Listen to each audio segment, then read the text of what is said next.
Inside Story Uganda, real source of political updates.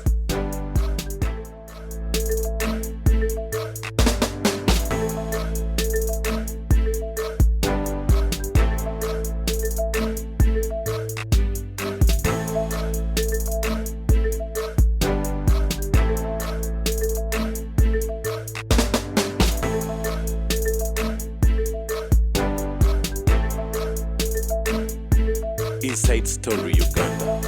Nyoro kubanga mbakubiza tebale tukume emirembe kubanga akavuya kabadde mu kibuga ekoti kabadde kalungi abantu bagala okubanga bakole emirimu gyabwe n'abaana bamu abalwa bajja okubandi bakubega tamu kubandi bajja mu katasane bane okubanga bajja kule busawo bw'abantu so ekikolo kyo kivumiya tubenga tukume emirembe obone kyozo okubanga okola kikole ng'okola ekyo kyogidde okubanga okola sikubira nti ate otataganya abantu abalala okuba nti obayingira mu ddembe lyabwe kubanga buli omu wa ddembe okuba ntiyagalira mu ggwanga lye nga munnansi era obuvunanyizibwa okuba nti buli omu kola ekyo kyokola naye nga toyingidde eddembe lya muntu mulala kisigala kubanga ngoliso okujjako okubanga tutandikira obutedde kutongo Tamale Mirundi bizibije bakuzamu kwogera kwa pulezidenti tulabe kwekalakasooka abaddeyo ggulu ate omwana layisisi empya ezabadde zebaleese ebola empanja ya gavumenti naye ng'ate nga sina kuba nga tuyingira mu mboozi eyo era ngenda kubaira ngenda kusobola kubanga njogera ku nsonga y'omukulu Tamale Junior eyakubwa n'abeera nga tusibwako obuvune agenda kubanga amala ebbanga ng'eyamukuba wali akyali abuzaa agenda kweyogera ku nsonga eyo nja kumutta wasuza otya mukadde wange omuserikale abadde anereegamu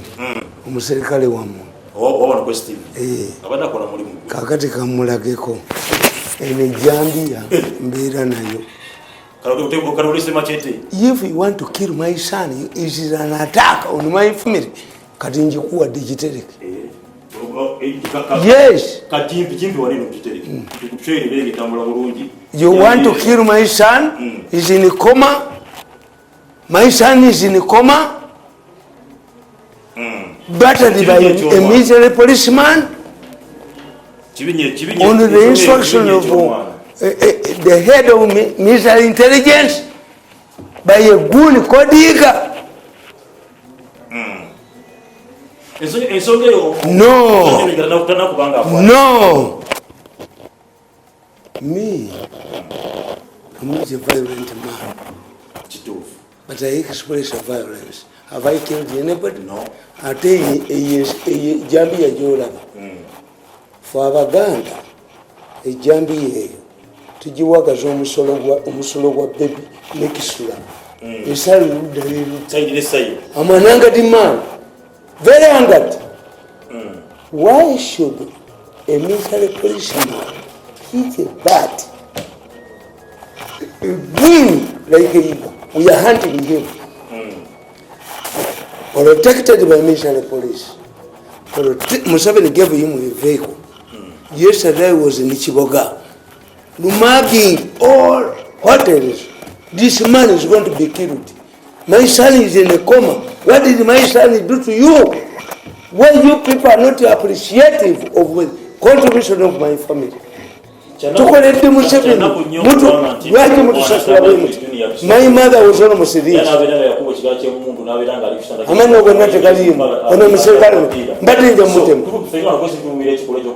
I'm a human being. Let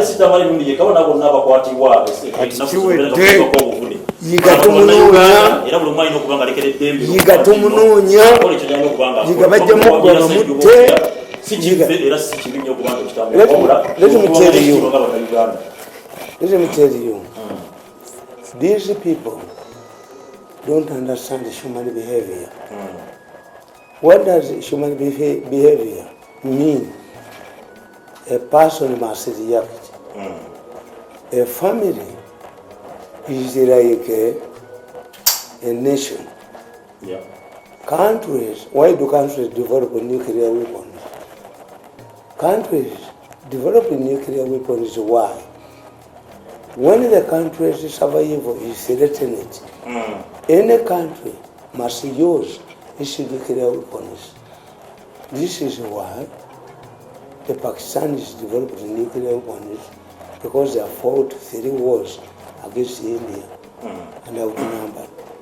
You people, younger people, you don't know that there was, in 1947, India was a united country. Later, the the Muslims formed Pakistan. And when the Pakistan went, there was a Pakistani war. North Pakistan and northern Pakistan, which is called Bangladesh. During our time in the 70s, we would abuse the people, Bangladesh. India, Bangladesh, and Pakistan were the same country. In 1947, this man wanted a united India. It would compete favorably with China. Gandhi. Gandhi was shot and killed by the Hindus. Why?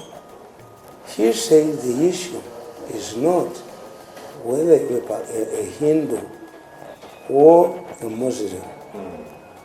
The Muslims decided to form Pakistan. And when they formed Pakistan, a war broke out between Pakistan and India. And that's why we have India, Bangladesh, and Pakistan. The man who was advocating for the unity of India, I think when they see China, because if India, Pakistan, and Bangladesh were united, they would counter China. Gandhi tebamutegeera ne bamutta. So the country was divided into the Hindus, the Muslims, and this is the reason why Iran has developed nuclear weapons. Iran is sandwiched between Russia that has nuclear weapons, China that has nuclear weapons, and Russia which has nuclear weapons. This is why the Iranians are saying, what do we have as a deterrent? China has not gone to war for 50 years. Why? It developed, it detonated a nuclear weapon in 1971 and it was operated on the Security Council. Any country that detonates nuclear weapons at that time would gain membership on the Security Council. But nuclear science proliferated. That's why I'm heavily armed. If a man like me, who has served Museveni devotedly, a goon called Yiga, they are hunting him down. You see, umwana wangoyo mugezi mu. I'm realizing things at a later stage. I have a rebellion in my family. They say, you man, jajja bali bamuocha. Mama wange during the Buganda riots survived the lynching because of the quick intervention of Kayula. I found the president at a security meeting. A woman called Kankunda. Kankunda is my sister. I asked you, I told her, you are now my sister, Kankunda. If I found Narwes there, my mother would have been killed. Kankunda told me, and I found the president in a serious security meeting. I told the Kankunda, I found Haji Moses Chigongo waiting in Museveni, which means that meeting was very important during the Buganda riots. My mom rang me, the villagers, your mom has been taken to your house to be burnt. Why? Yazali umwana wagira Museveni. Museveni has not paid me. has not paid me. Museveni's family has not paid me. But I'm happy Ugandans have paid me. So wait. When a village around me, your mother, I have a house in my village. I don't know what happened. Maybe she was raped. I know the woman, she cannot, I'm a bitter man, very bitter. These people don't know that I'm a bitter man. Kankunda told me, I found the Chigongo there, sitting in the lobby. A telephone call. I told you, Moses Chigongo. They are ringing me that my mother has been put in the house, which is going to be burnt. I will kill these people. Let me switch over the phone. Chigongo told me, don't switch over the phone. You listen to the last word of your mother. We are seated in the lobby at Nakasera. This woman was the acting principal secretary. Told me Kankunda. Kankunda didn't like me. Kankunda was involved in a fierce battle with Amelia Chambard. Kankunda at one time asked me, you man, you attack my husband. Have I ever asked me for love and rejected you? Why do you fight my husband? But omwami we bamukwata ngatwala paundi emitwalo 10 Bungereza. They thought that it was me who had leaked the information to New Vision. Contrary, it was the British High Commissioner who contacted New Vision. Monitor what Museveni's reaction is. The British High Commissioner thought that Museveni was using this younger man to siphon money. Kakati Kankunda. That's the issue. Kankunda nangamba. Wadde gwe tonjagala. I'm a woman. I'm going to save your man. Right in the capital letters, it was a book with yellow pages. Write to the president that your mother is being killed, lynched. I will take it. Kubanga yalimu serious. The government was almost overthrown. It took government 3 days to regain control. I have never seen Museveni trembling reading a document. Museveni trembled in the State House reading a document responding to Uganda riots. The government was called to read off guard because of the poor intelligence. Kankunda told me to write in the capital letters. Museveni emerged from the security meeting. Mirundi, is your mother being lynched? Sit there. In 5 minutes, you are going to talk to your mother. Museveni directed Kaigula. That's why for me, I'm a stronger believer in witchcraft. I had seen Kaigula with the Saleh in 1984. I went to the bush in 1984, interviewed the Saleh at a school, a Liffey school in Namusar. When Saleh told the Kaigula, this young man is trembling, but wali mabati. Kaigula later came back with the 2 things, a military jacket and a cup of hot coffee. The people move. I didn't know Kaigula. Kaigula emerges later. Kaigula told the president, all of the roads are impassable. How can I risk Mirundi's mother within 5 minutes? Paratroopers landed on my village to risk my mother. That was the second. That is over who? Why had he committed? Oh no, the Amaziga, Amaziga Kamuseveni. Omusajja yali agenza okwecha mama wange was led by Mengo people, engineered by Mayiga. Mayiga yalina program ku CBS every Friday. Abatagala federal mubatte bakole ki neŋŋanda mubagobe mu nnyimbe. My mother was rescued by a combined team of security people from Entiisa police station and paratroopers. When I recommended all of those, the policemen who had rescued my mother, none of them was promoted.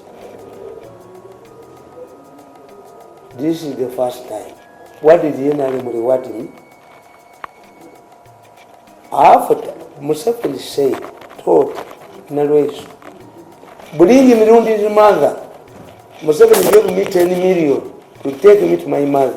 Mukuru munange mutwalire sente ezo. Naye abaana babadde bamwokya bwana batabasonyiye nange sijja basonyiye. The man who led the gang yedduka hid himself. He was going to Rwanda. I used my program on Star FM and I said, musajja gwe yali wa kukyala. Who led the people to kill my mother? I've forgiven you. But I said, I want him. 10 million. Yali yekwese minyinya in nearby village. Omusajja yali yekwese nankubira essimu. Do you want him? Yes, I said. 10 million? You have it? Yes. Aliwa naita musana. Come and get him. Nintuma ba relatives be. Nembagamba. Omusajja oyo gyali aveeyo. Kubanga munne abadde amukwese. Yangamba, send this money before he sneaks into Rwanda. Omusajja n'avaayo. Wekwata mu ngalo. Era yagamba Mirundi muyita mukambwe naye yansonyiye. Ulira akati tuogere ku nsonga kuba ekimanya ensonga eno kitonnyo gy'oli. What happened? Ey'omwana okuba nti yatusiddwa. My wife, nembadde nsaba the mother of this boy owa Tamale owa Junior bayagala muttira mu kutta abakazi. Ne bagamba bamukubira essimu. Mbagindi twali tena mu secondary school. Nze muvubuka eyasambanga ennyo omupiira ovudde bweru njagala kukola aliya. My wife had not revealed it. Temubuuza lwaki tetubatukwana. Eventually bali bagala kumutta. Essimu nenzikwata. This is how I'm going to reveal all of the phones that were used by people who are killing the women. The most, I surrendered their details to security. Twazuula nga waliwo company y'abazungu yalina $7 million. The killers of women in Entebbe was done to embarrass Museveni. The killers were special forces. This is why the bodies were dumped at Entebbe. Nenkwata essimu negiteeka mu byuma byange.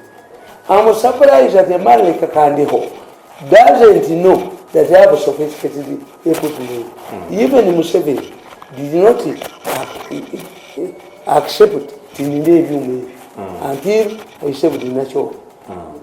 Ebyuma byange mbirina very sophisticated.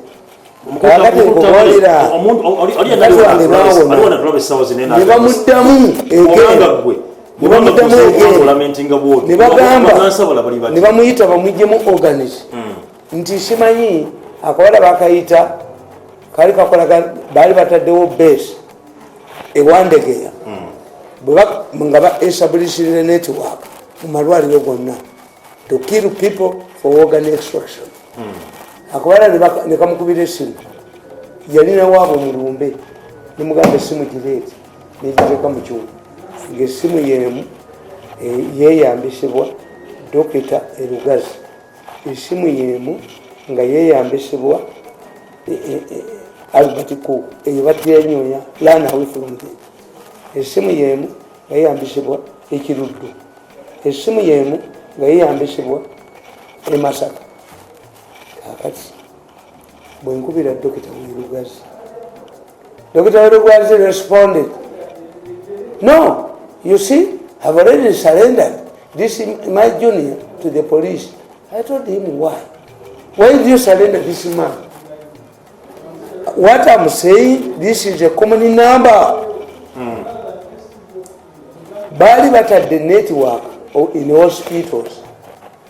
The late Professor Kanyeres came to me and confessed and left the list of people who are extracting the organs for export.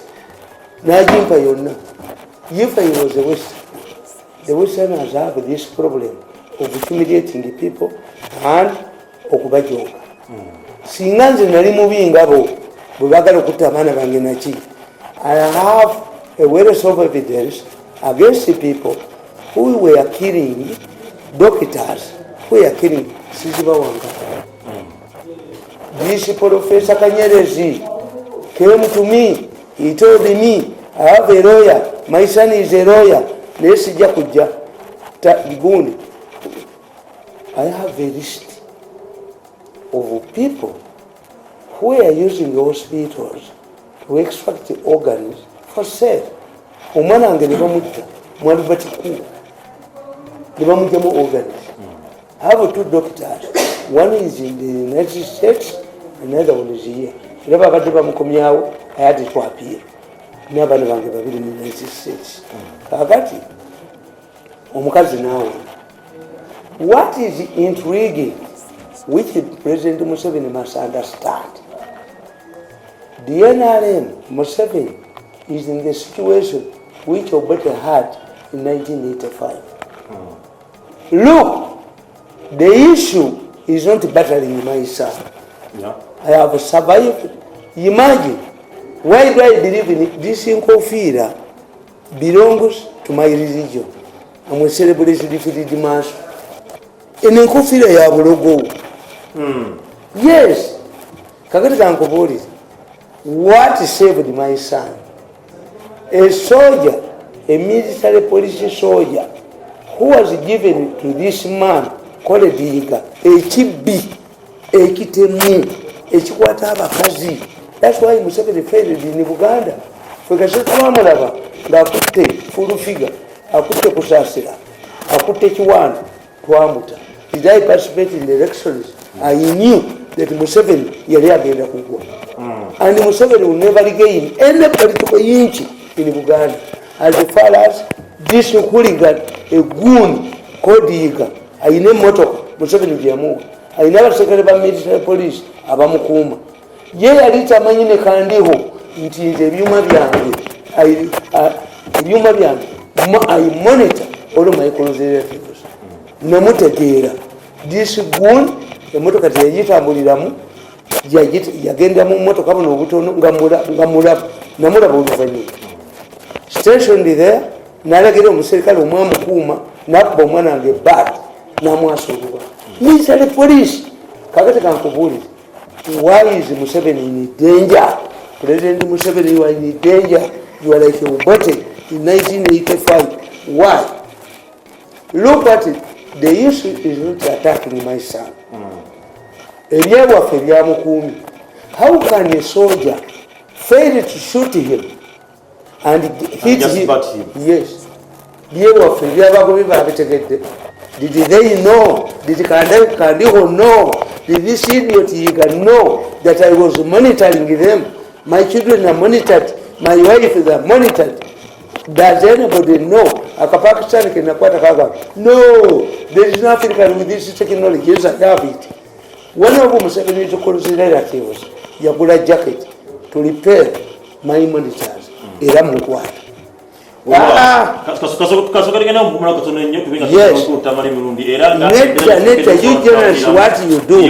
Let me expose. Yes. Candy ho. All the photos are ready.